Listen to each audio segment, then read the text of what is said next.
और अपने इस मामा के लिए थोड़ा सा मुस्कुरा दे। मुस्कुरा।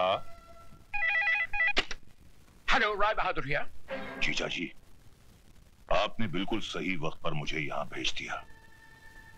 अगर जरा सी भी देर हो जाती तो यहां महाभारत का आखिरी एपिसोड हो गया होता। साले साहब, क्यों पहेलियां बुझवा रहे हो? कहावत है कि बगैर उंगली टेढ़ी किए घी नहीं निकलता। मैंने स्टाइल बदल दिया है, उंगली सीधी कर दी है। अब घी सीधी उंगली से ही निकलेगा। साफ साफ बात करो। राज और माला हनीमून मनाने हिल स्टेशन जा रहे हैं। पहाड़ की ऊंचाई से बेचारी का पैर भी तो फिसल सकता है। मामा जी, आपका यह नया नाटक मेरी समझ में नहीं आया। ससुर के पैर छुओ, माला को अपना लो, औरत को खिलौना मत समझो। भांजे, कल अगर मैं ये नाटक नहीं करता तो या तो ज्ञानी की तलवार तुम्हारी गर्दन उड़ा देती या तुम्हारी बंदूक की गोली ज्ञानी के सीने के पार होती, और दोनों ही सूरतों में माला घर से बाहर नहीं निकलती। लेकिन अब माला घर से तो क्या, इस दुनिया से ही बाहर निकल जाएगी। वो कैसे? सुना है इस इलाके में इतने जहरीले सांप हैं कि जिसे डस ले वो पानी तक नहीं मांगता, और अगर गलती से कोई उनका जहर चूसने की कोशिश करे तो वो भी दम तोड़ देता है। कुछ समझा भांजे? जी मामा जी। Very good. तो फिर देर किस बात की? मेरे प्यारे भांजे, कल की सुबह तो होने दे।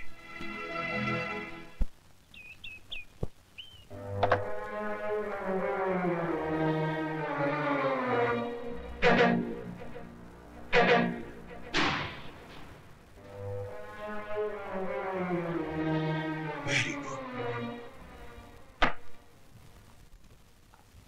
बस भांजे बस, 2 मिनट में खेल खत्म।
Very good.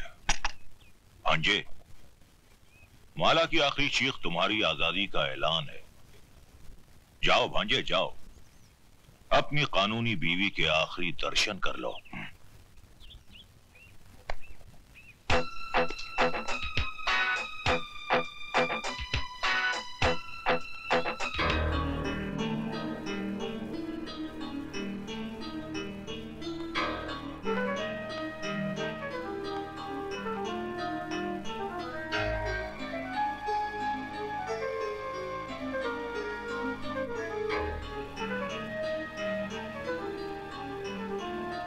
जब तक मेरी मांग में सिंदूर और गले में मंगलसूत्र है, दुनिया तो क्या, भगवान भी तुम्हें मुझसे अलग नहीं कर सकता।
माला, माला, माला, माला, वेरी गुड।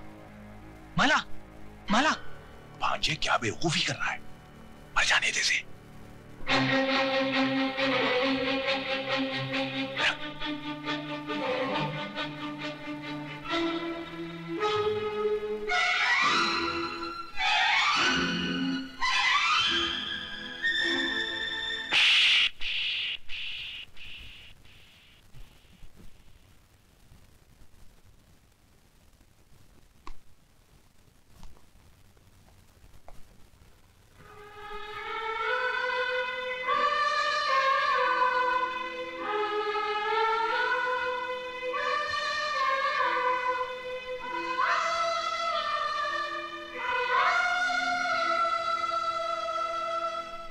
मिस्टर राज, आप किस्मत वाले हैं।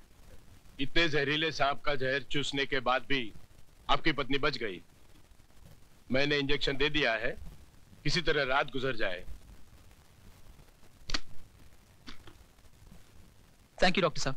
All the best.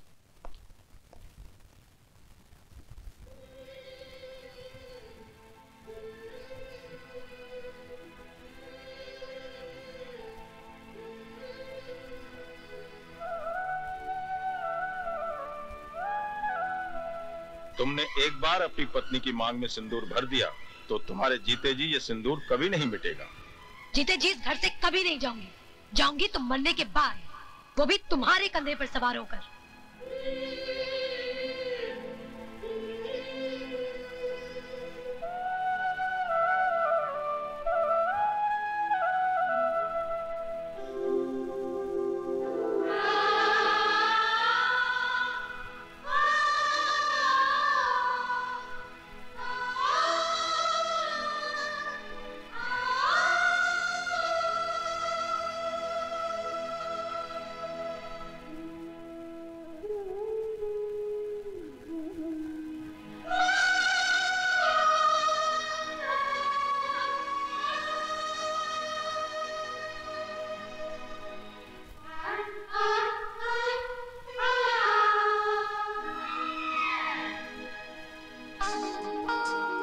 मामा जी, आपने मुझे यहाँ क्यों बुलाया है? बहू में बाजी हार गया। राज ने आशिकों की तरह अपना दिल माला के कदमों में रख दिया है। अब वो माला को मरने नहीं देगा। लेकिन मैं माला को जीने नहीं दूंगी। वो कैसे? आजकल हर घर में नई नवेलियां आग से जलकर राख हो जाती हैं। ये भी उसी तरह। Very good. तो फिर देर किस बात की? चिता सजाइए, लाश आती ही होगी।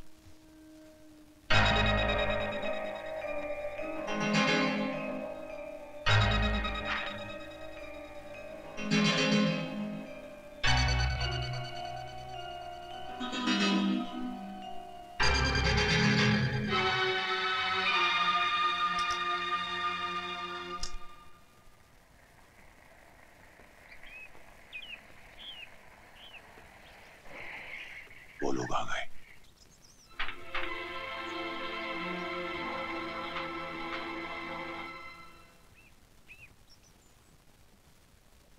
अरे भाभी आप यहाँ? भाई मैंने फोन कर दिया था कि बहू की तबीयत खराब है, बेचारी दौड़ी चली आई। माला, मुझे माफ कर दो, मैंने तुम्हें गलत समझा। जिसे मैं पत्थर समझ रही थी वो तो हीरा निकली। राज, मेरी बहन को पलकों पर सजा के रखना।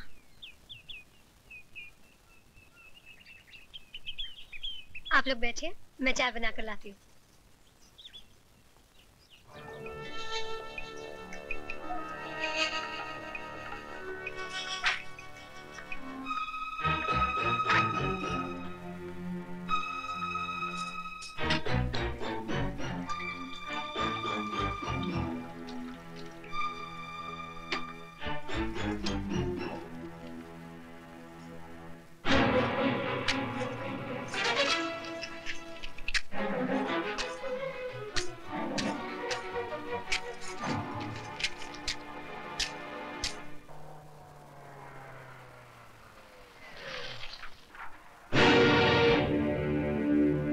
देखो संभाल के।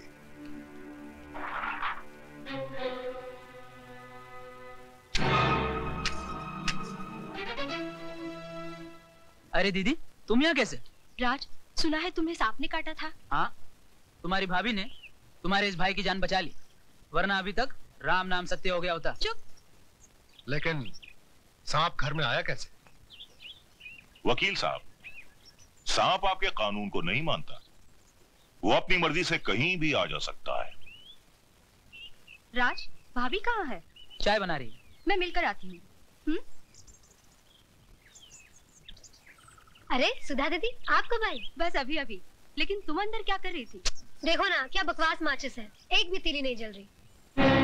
बेटी ये लाइटर ले लो।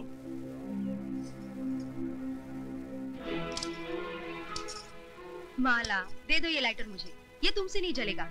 तुम जाकर बैठो, चाय मैं बना कर लाती हूँ।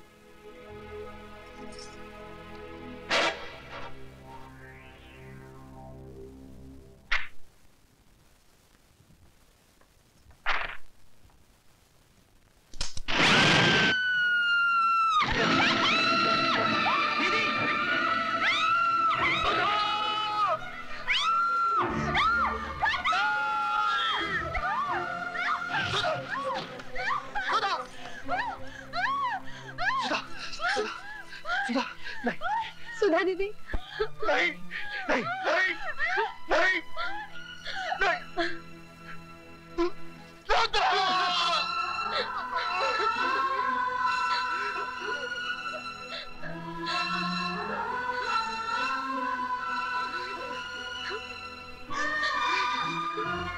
What?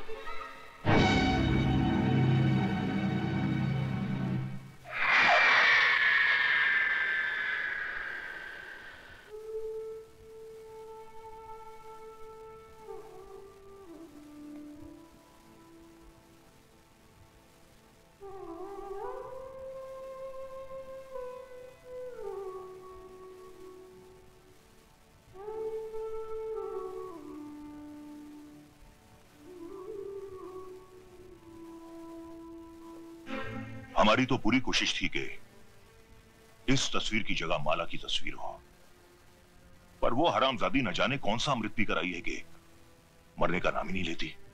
वो तो शुक्र है भगवान का कि किसी को हम पर शक नहीं हुआ, वरना अब तक हम तो जेल की चक्की पीस रहे होते।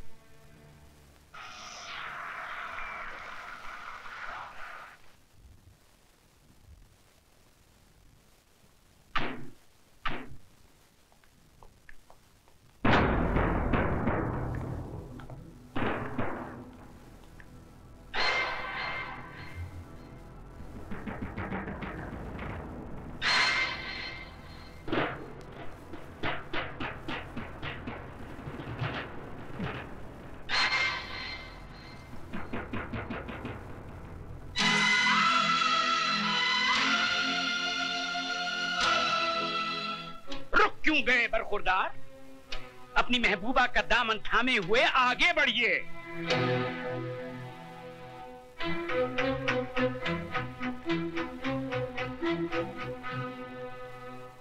अब हमारी आंखों में आंखें डाल के जवाब दीजिए, क्या तुमने ये नहीं कहा था कि मैं किसी कीमत पे भी इस लड़की को नहीं अपनाऊंगा?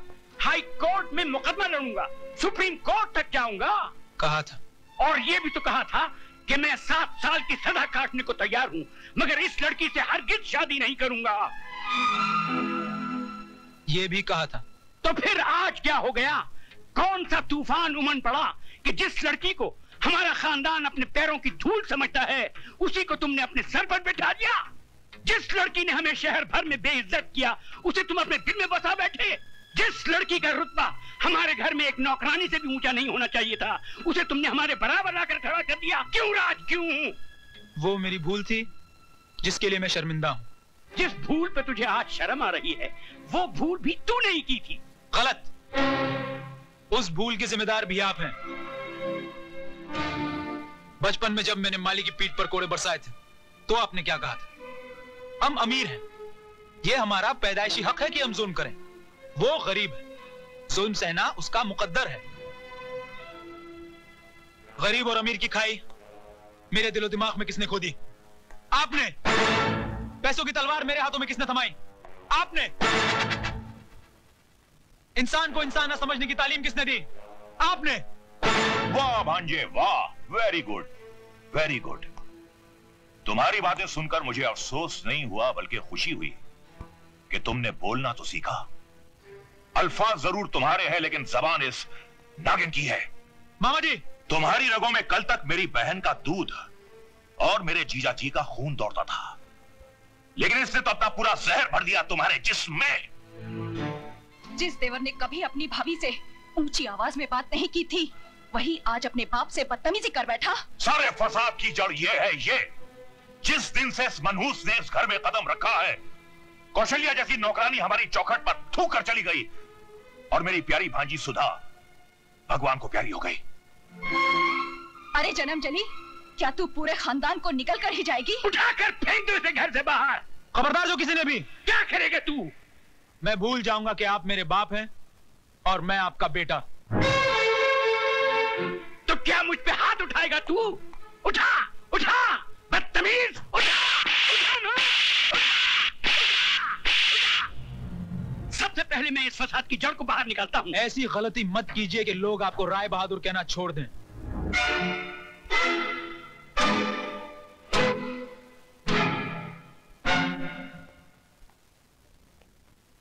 चलिए, अब हम यहाँ नहीं रहेंगे।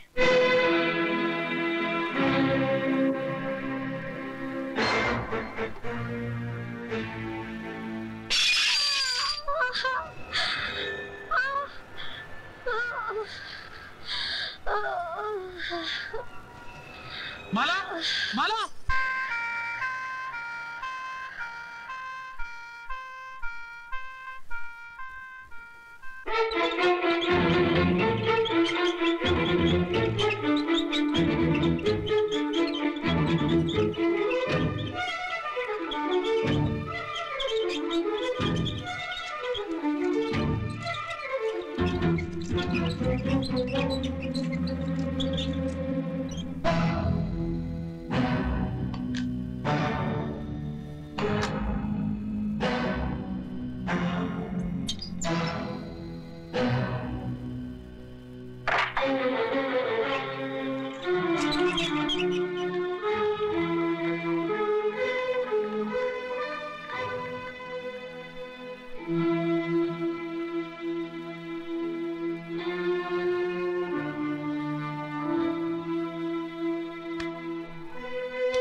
डॉक्टर साहब, मेरी माला बच जाएगी ना?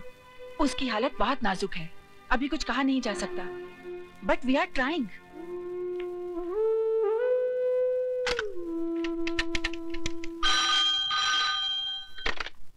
Hello inspector Khaniya. Inspector Khan, मैं ज्वेल हॉस्पिटल से डॉक्टर सुष्मिता माथुर बोल रही हूँ। एक केस रिपोर्ट करवाना है, injury of the skull. Case बहुत सीरियस है। किसको चोट लगी है? मशहूर इंडस्ट्रियलिस्ट राय बहादुर जी की बहू माला को। माला को? जी हाँ। मैं अभी आता हूँ। डॉक्टर, पेशेंट की पल्स सिंक हो रही है।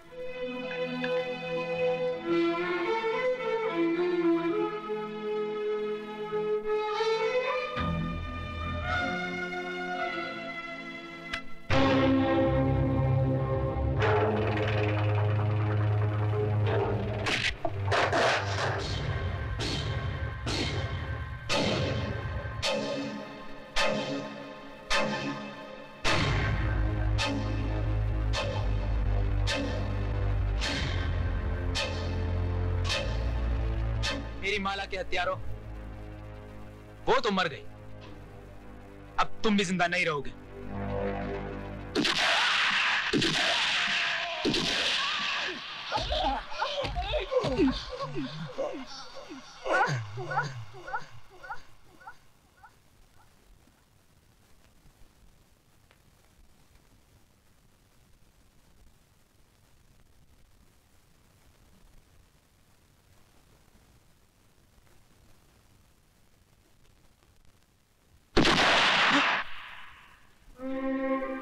राज, माला कैसी है?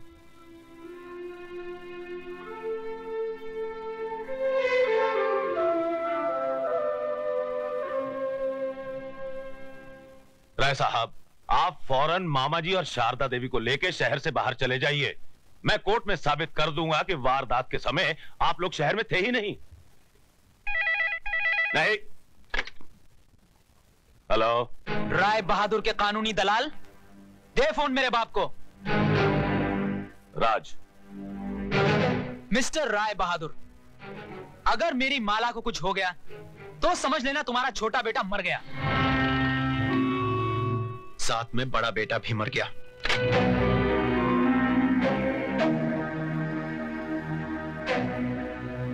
बाबूजी, क्या हुआ? जीजा जी कुछ बोलते क्यों नहीं?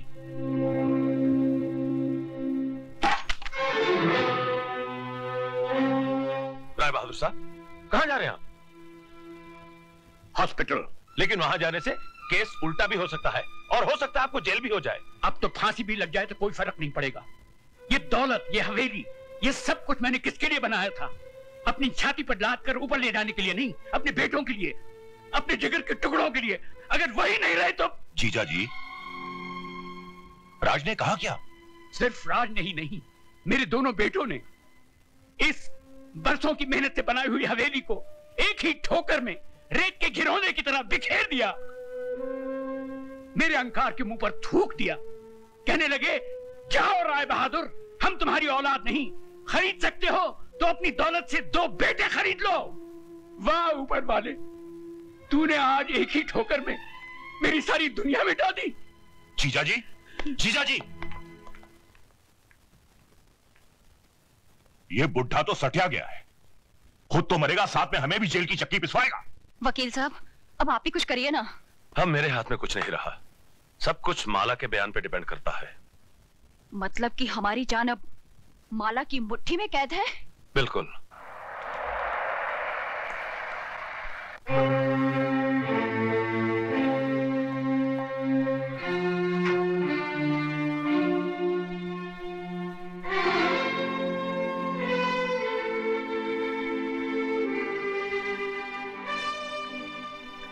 डॉक्टर, कैसी है मेरी बहू? अभी कुछ नहीं कहा जा सकता, शायद ऑपरेशन करना पड़े। तो कीजिए, दुनिया के बड़े से बड़े डॉक्टर सर्जन को बुलाइए, जितने पैसे लगे लगा दीजिए। देखिए, हम पूरी कोशिश कर रहे हैं। सिर्फ कोशिश नहीं डॉक्टर, मुझे मेरी बहू चाहिए। मैं आपके पांव पड़ता हूँ, मैं आपसे भीख मांगता हूँ। राय बहादुर दौलत के बगैर जी सकता है, मगर औलाद के बगैर बिल्कुल नहीं। डैडी, प्लीज संभालिए अपने आप को।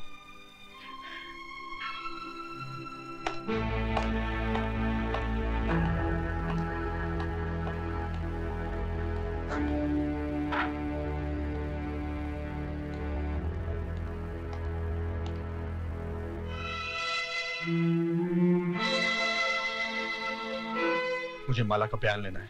आप बाहर इंतजार कीजिए, जब ये होश में आ जाएगी मैं आपको बुला लूंगी। Okay.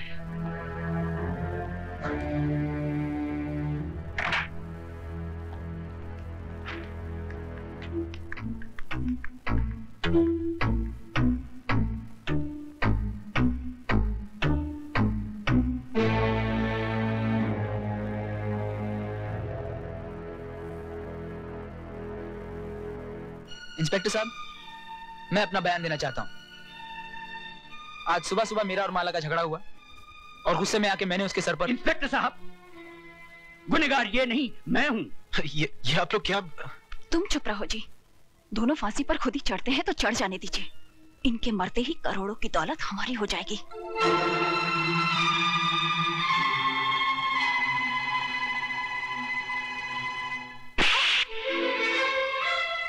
हरामजादी, कितना बड़ा कुआं है तेरे अंदर।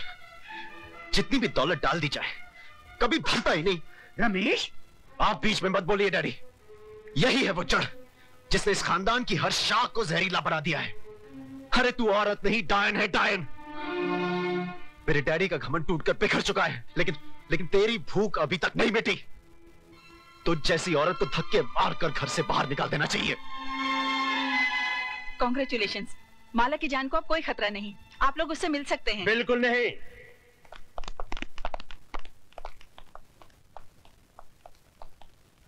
जब तक इंस्पेक्टर खान माला का बयान नहीं ले लेता, आप लोगों में से किसी को भी अंदर जाने की इजाजत नहीं है।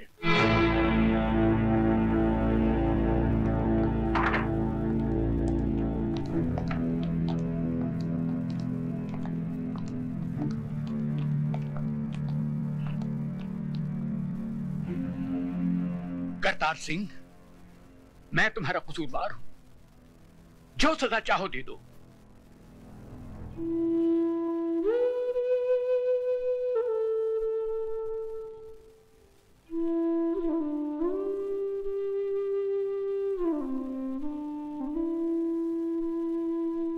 माला,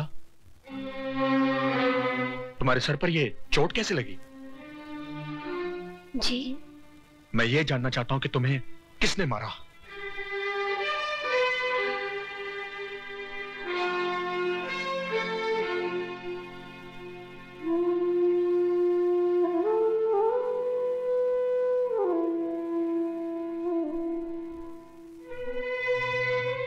इंस्पेक्टर साहब, मुझे किसी ने नहीं मारा। फिर ये चोट कैसे लगी?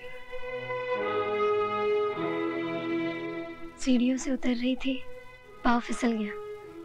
तुम सच कह रही हो? जी।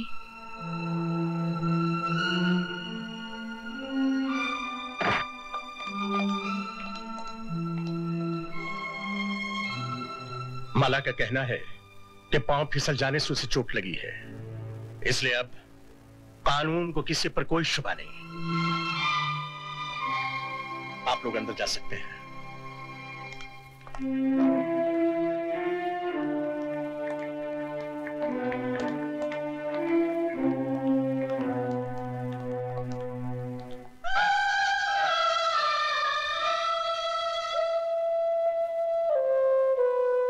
माला, मुझे माफ कर दो बहन।